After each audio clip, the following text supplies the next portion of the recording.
Hope isn't something you wait to feel, it's something you practice. A willingness to stay connected, to stay engaged, to keep showing up in alignment with what matters, even when the outcome is uncertain. And in a moment like we are living in, that might be one of the most grounded ways to move through it. Welcome to Oxygen for Educators. I'm one of your hosts, Michelle Kinder. It's our hope to bring you thought-provoking, unscripted conversations full of actionable ideas to fuel your important work in the world. Thanks for tuning in. This space is for you. Hi, everyone. This is Michelle Kinder, and welcome back to the Radical Hope series. Today, we're going to be talking about holding steady in a tipping point era, because to state the obvious, we are living in a tipping point era. You can feel it. The things that once felt stable don't. Things that felt predictable aren't. And the pace of change, socially, politically, technologically, personally, can feel like it's outpacing our ability to metabolize it. And when that happens, our nervous system does what it's designed to do. It scans for danger.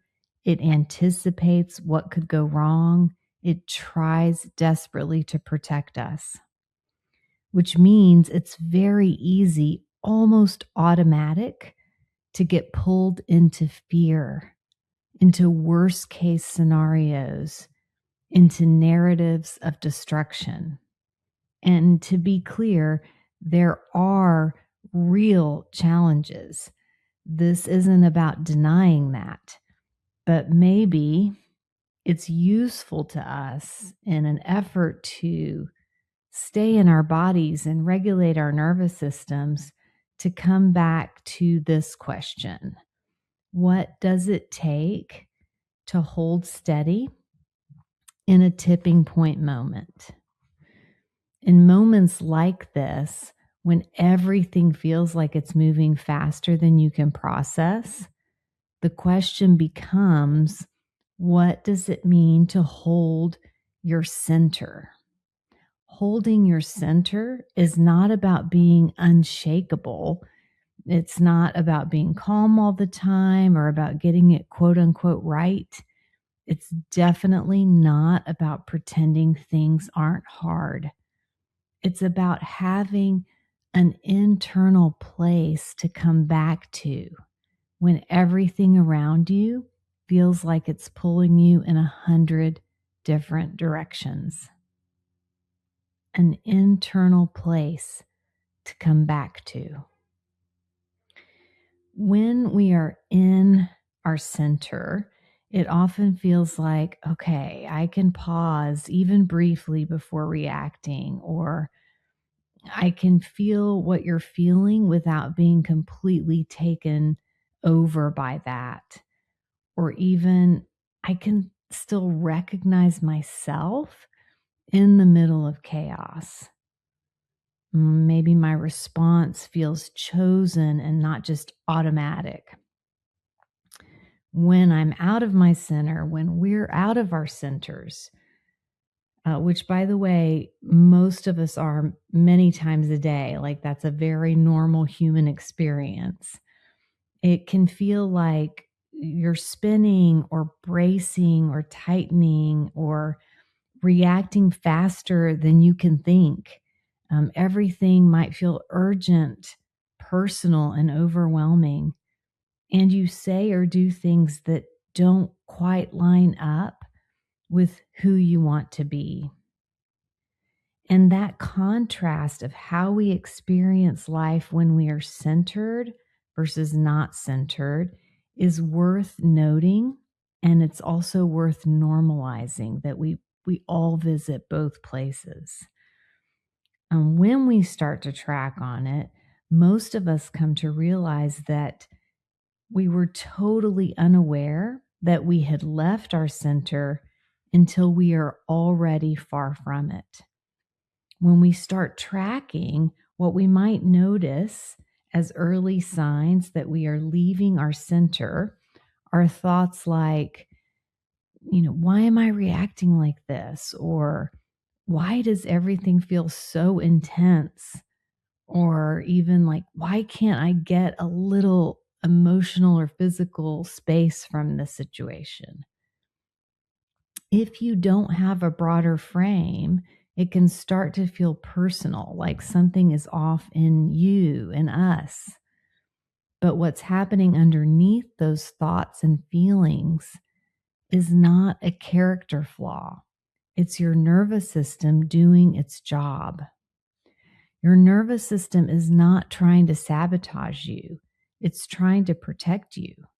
So when the world feels uncertain, fast moving, or threatening, your system shifts into scanning, predicting, bracing, and that pulls your attention outward toward the next headline, the next problem, the next thing that could go wrong, which means your reference point becomes external.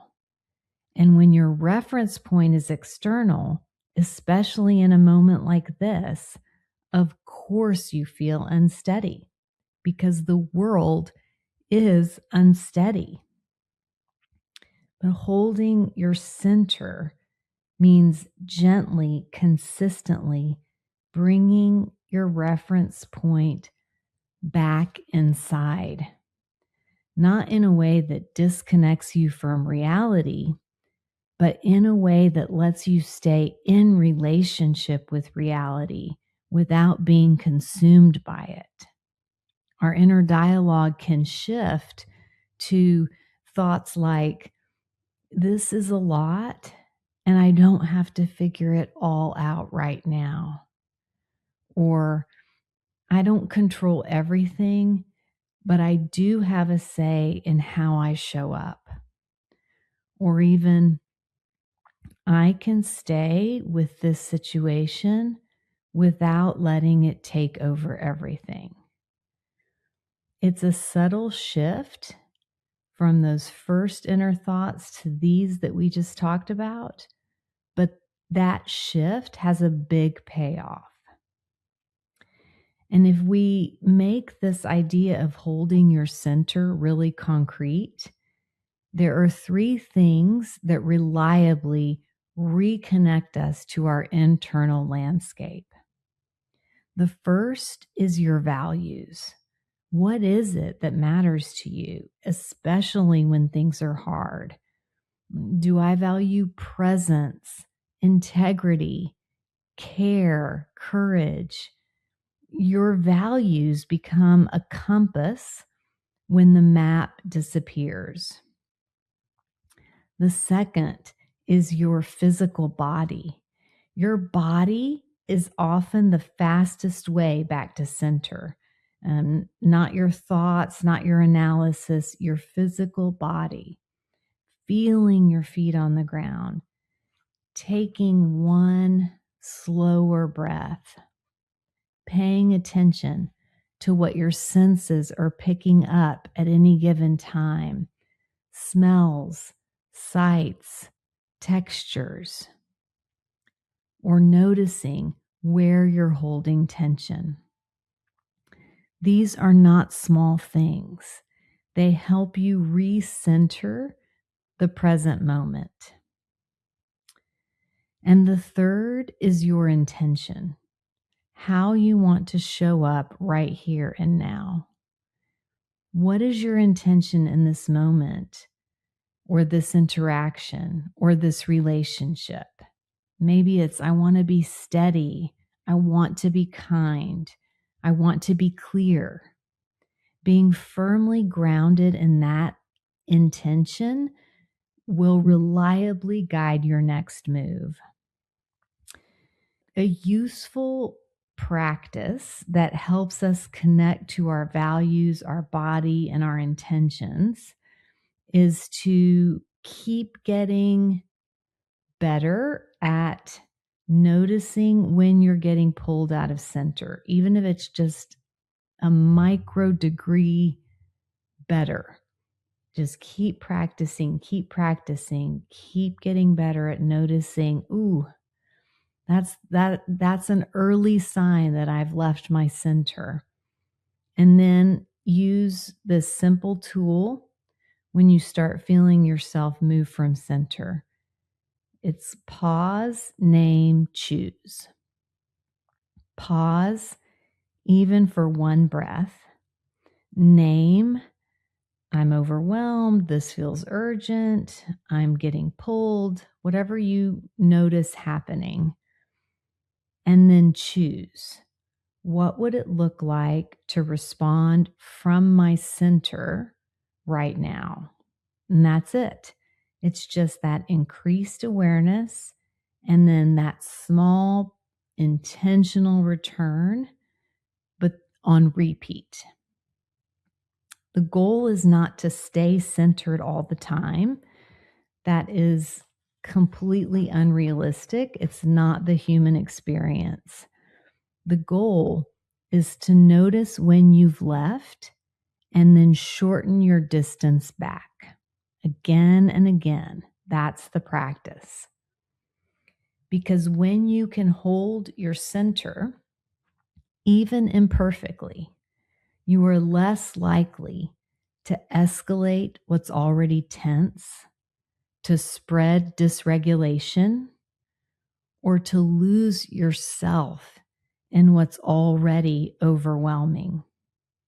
And you are more able to respond instead of react, to stay connected instead of shutting down, and to become a source of steadiness for the people around you, which is where we're going next. Because in a tipping point era, your steadiness is not just personal, it's relational, and it matters more than you think. Steadiness is not small.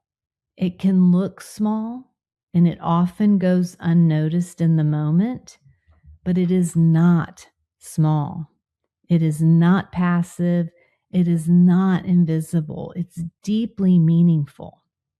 Because in a tipping point era, when things feel uncertain, fast moving, and at times overwhelming, people are looking for something to orient to. Not always consciously. They may not be able to name it, but they are feeling for it. Something steady, something grounded, something that doesn't escalate the moment, but instead helps hold it. And often, whether you realize it or not, you are that for someone because of how you show up moment to moment. A student is watching what you do when something doesn't go as planned, not your lesson, but your response. A colleague is noticing whether you add to the urgency or create just a little more space. A child is reading your nervous system before they ever process your words. They're asking without asking, am I safe here? Is this moment containable? Is there an adult who can hold this with me? And the steadiness that you bring becomes something real in that space. It becomes a signal of safety, a model of what's possible, a reminder that not everything is unraveling.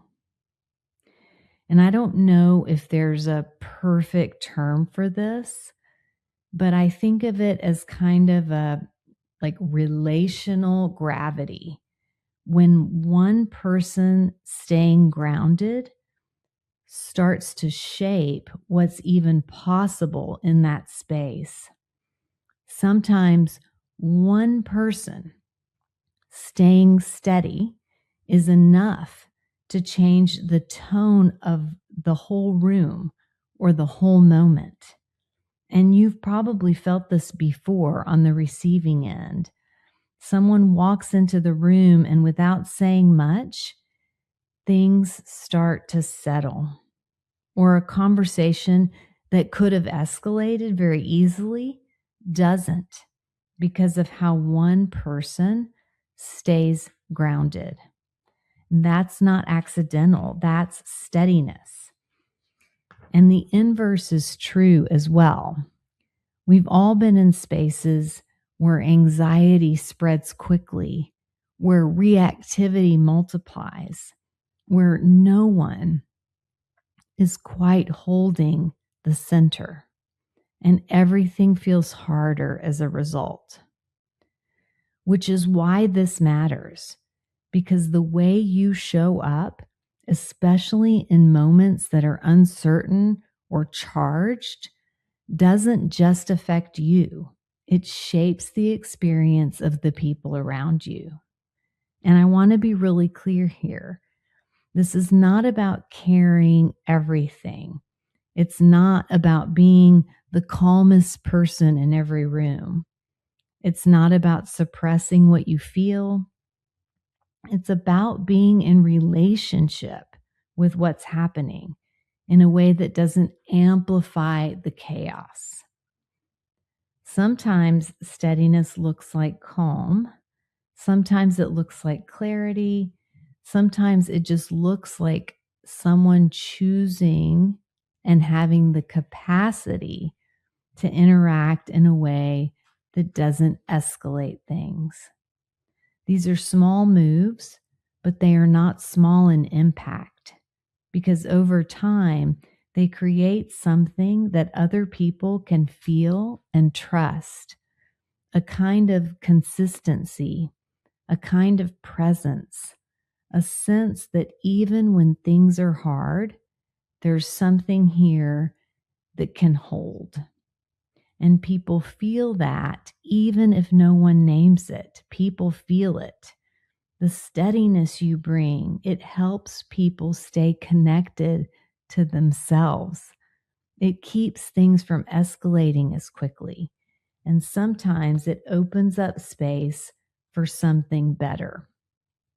And that is not small. That is a form of care. It's a form of leadership, a form of hope. And right now, there is so much competing for our attention. And if you notice where our attention tends to go, it often pulls toward anything that feels off, uncertain, or at risk. You can hear it in the questions we carry. What if this keeps getting worse? What if things don't come back together? What are we losing? And again, some of this is real. There are things that feel unstable. There are things that are changing faster than we can fully process. We don't want to ignore that. But when that's the only place our attention lives, it starts to shape how we see everything. It narrows the moment. It makes it harder to access perspective or possibility or even a sense of agency. So if you can intentionally widen the lens even just a little, you will notice that there are other things happening too. And they're not always obvious, but they are present and they are available to us to turn our attention toward. Just some little examples. People are rethinking what matters in education right now. Conversations about mental health are happening more openly than they were before. There is a growing awareness that how we treat adults in systems that serve children matters. People are asking different questions about meaning, about sustainability, about how they want to live and work. It's not like crystal clear and clean or fully formed, and it doesn't cancel out what's hard, but something is shifting. So maybe the work isn't choosing one view over the other. Maybe it's learning how to hold both, to stay honest about what's difficult, and also stay open to what's trying to take shape. When we started this Radical Hope series, we said we were going to hold realism and possibility simultaneously. And that's what we're talking about here. Because where we place our attention doesn't just change how we feel, it changes how we show up. If our attention stays only on what's going wrong, we're more likely to tighten, react, brace, or shut down. But if we can also stay connected to what's possible, we tend to stay more grounded, to respond with more intention, to notice options we might have missed otherwise. There's a way of being in a moment like this that isn't about fixing it or forcing it or having the answer. It's more like staying close to what's unfolding, paying attention, supporting what's working, not overwhelming the moment with more urgency than it already has. I keep coming back to the image of midwifing, because when I look at this moment, it does feel like there is a real breakdown happening. Things we thought were stable aren't anymore. Ways of working and leading that used to hold don't in the same way. There is real strain, real loss, and real uncertainty. And we are witnessing that. But I also think we are here in this moment with the capacity to support what might come through on the other side of it. For most of us, we won't help shape the future in some grand, sweeping way. We will do it in the small, real ways we show up every day in our actual lives and our actual relationships. And that's where this image of midwifing helps me, because it names a role that is both active and humble at the same time. In childbirth, there is so much that is out of our control. You're not deciding the timing, you don't get to skip the hard parts. You don't force the process to move faster because it would be more convenient. But you're also not passive. You stay, you pay attention, you respond to what's needed in the moment, sometimes with presence, sometimes with encouragement, and sometimes by simply not leaving. You help create the conditions for something to come through as safely and steadily as possible. And I think there's something in that for all of us right now. Because in a moment like this, it's easy to swing to one extreme or the other, to feel like we have to fix everything or to feel like nothing we do matters. But there is a different posture available to us. It's staying connected enough that you can be part of what unfolds without taking on the illusion that you control it. It's holding your center when things feel intense or uncertain, so that you don't add more urgency to what's already hard. It's noticing what's working, even in small ways, and giving that your attention. It's making space for different ways of thinking, leading, relating, even when they're not fully formed yet. None of that is dramatic, but it's not nothing either. Because the way you show up in moments like this becomes part of the environment that shapes what comes next. You may not see the outcome. You may not be able to point to a clear result, but you are part of the conditions that make something else possible. And to me, that's what it means to stay connected to this moment in a different way.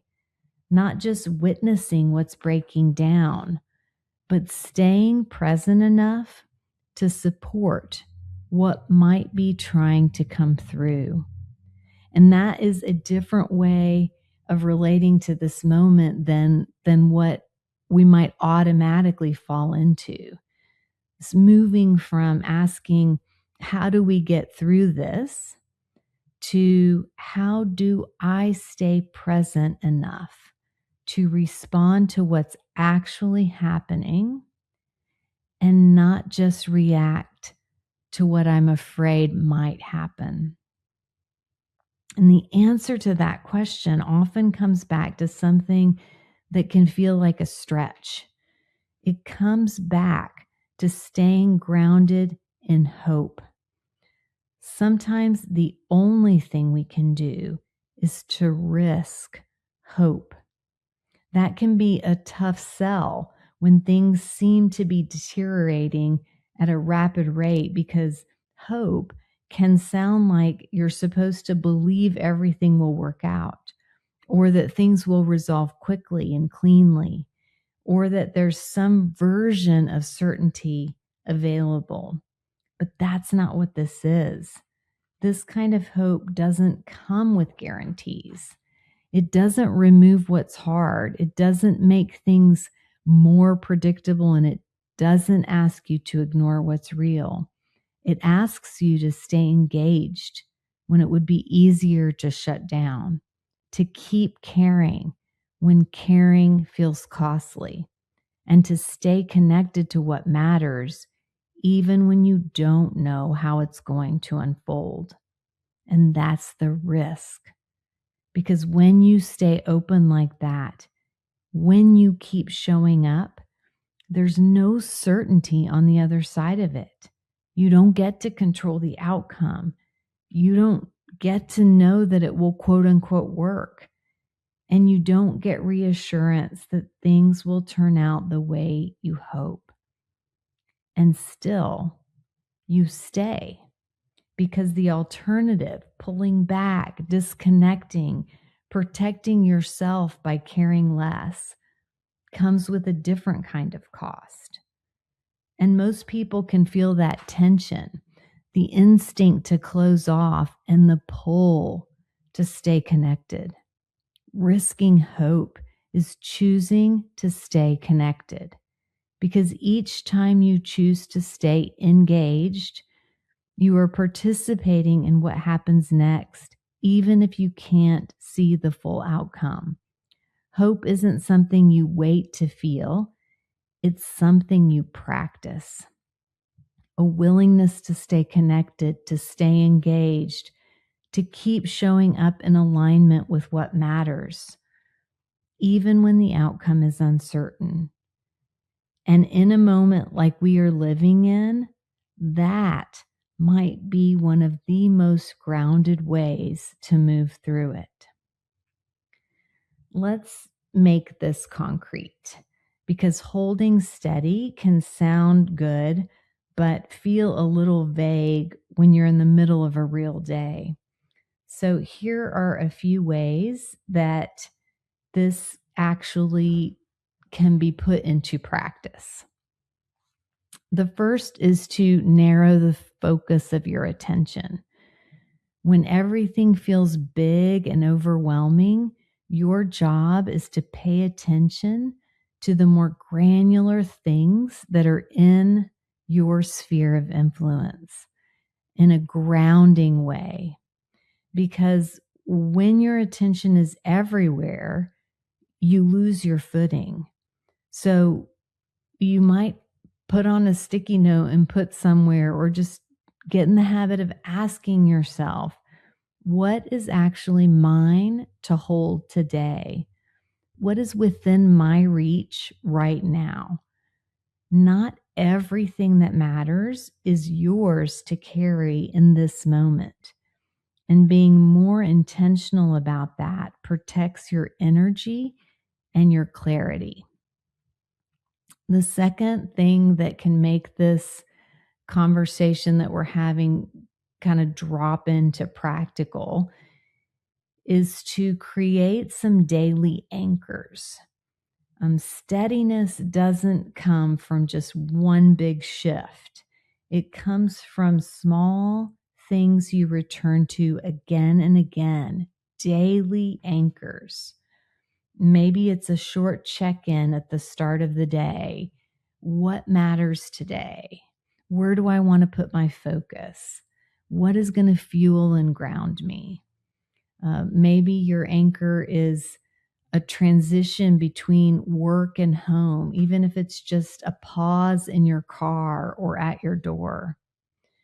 Maybe an anchor for you is a moment of stillness, intentional moment of stillness before you move from one thing to the next. And then there's some real basic daily anchors like drinking water, moving your body, letting yourself notice and appreciate something in nature. These anchors are not complicated, but they give your system something consistent to come back to. The third idea is to be more intentional about regulating before you respond. Your nervous system sets the tone for you and often for the people around you. Remember what Deb Dana talked about in her episode. State creates story. If we are in a regulated nervous system state, we have far more helpful options clear to us. So before you respond to something that feels charged, like a conversation or a text message or a moment that catches you off guard, get in the habit of pausing, even briefly. One slower breath, feeling those feet on the ground, noticing your body. It can take as few as 10 or 20 seconds. But that small pause can shift your nervous system state, which will change your story about what is happening and what options are available. From that more regulated nervous system state, you can respond in a more intentional way, which can change what happens next. And the fourth one is to limit your exposure to fear amplifiers. Obviously, I'm not advocating for us to be uninformed, but a constant exposure to urgency and outrage and worst case thinking is going to shape our internal state. And there's no one externally that is going to put up boundaries around this, because the people shaping the external practices around capturing our attention make money from your attention. And your attention is best grabbed by creating urgency, outrage, worst case thinking, and fear. So you have to be the steward of protecting your internal state, because the powers that be are not going to do it for us. But when you do that over time, you can stay steadier than if you are just on the receiving end of a barrage of this type of information. If that's what you're taking in all day, you're going to feel dysregulated. So when determining what you're going to engage with, you can ask yourself, Is this helping me respond more effectively or just putting me into a cycle of reaction? Some people find it helpful to just be more intentional about when and how they engage with the news. Others make conscious choices about how they're going to start and end their day. Some people start paying attention to how very different their real life interactions feel compared to what the powers that be would like us to think about each other. And other people find it helpful to just hold some questions like, what else could be true? Or who benefits from me staying spun up like this? The fifth idea is to look for evidence of what's taking shape. Your attention naturally goes to what's wrong. We already talked about that. That's part of how we're wired. But if that's the only place it goes, then our picture becomes incomplete. Our picture of reality is distorted by focusing on what's going wrong. So, this concrete action is about developing the habit of literally picturing yourself as a photographer who's widening the lens so that they can see more of the picture. When you do that, you can start scanning not just for what's going wrong, but small acts of care, people finding creative ways forward, moments of connection and the power of community, work that still feels meaningful, even though it's hard. So, this is about staying connected to the fuller picture of what's actually happening. And the sixth concrete idea is to remember who you are to others. When things feel unsettled, it's easy to lose your sense of yourself. And sometimes it helps to come back to the simple question, what do I want to be for the people in my life right now? Just as a quiet orientation for how you step into the next moment. There will be moments in our lives when engaging with steadiness in this really intentional way feels completely out of reach. Maybe we're extra tired, we're really stretched thin, there's some sort of medical crisis, or you've just been holding a lot for a long time. That is part of being human. And in those moments, the move isn't to push harder, it's to go simpler, to come back to something small and accessible. One breath, one pause, or one next step. Maybe it's just softening your shoulders or stepping away for a minute. Maybe it's just noticing I'm not in my center right now. And letting that awareness be the beginning of you finding your way back. Because sometimes holding steady does not present as strength or clarity. It just presents as intentional, grounded presence. We are living in a tipping point era. That is real. There is a lot that feels uncertain, a lot that is shifting, a lot that we don't get to control. And at the same time, this is still true. You can hold your center. You can bring steadiness into the spaces you're a part of. You can choose where your attention rests.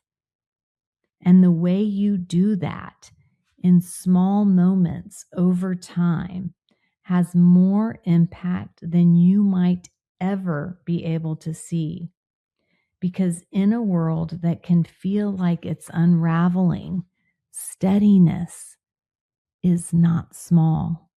It shapes how people feel. It shapes how moments unfold. And maybe in ways we don't fully see yet, it shapes what comes next. Thank you so much, as always, for your kind attention and for being in this series with us. We will see you next week for an interview. Have a great day. Thanks for joining us for this episode of Oxygen for Educators. Please like, share, and follow, and if inclined, leave us a 5-star review so that we can keep making content for you. Let us hear from you if you know someone we should interview or a topic we should cover. The views and opinions expressed in this podcast are those of the guest and host and do not necessarily reflect the official policy or position of any organization. The content is provided for informational and educational purposes only and is not intended as professional advice. Listeners are encouraged to use their own judgment and seek appropriate professional support when needed. Oxygen for Educators, its host, and production partners are not responsible for any actions taken based on the information shared in this podcast.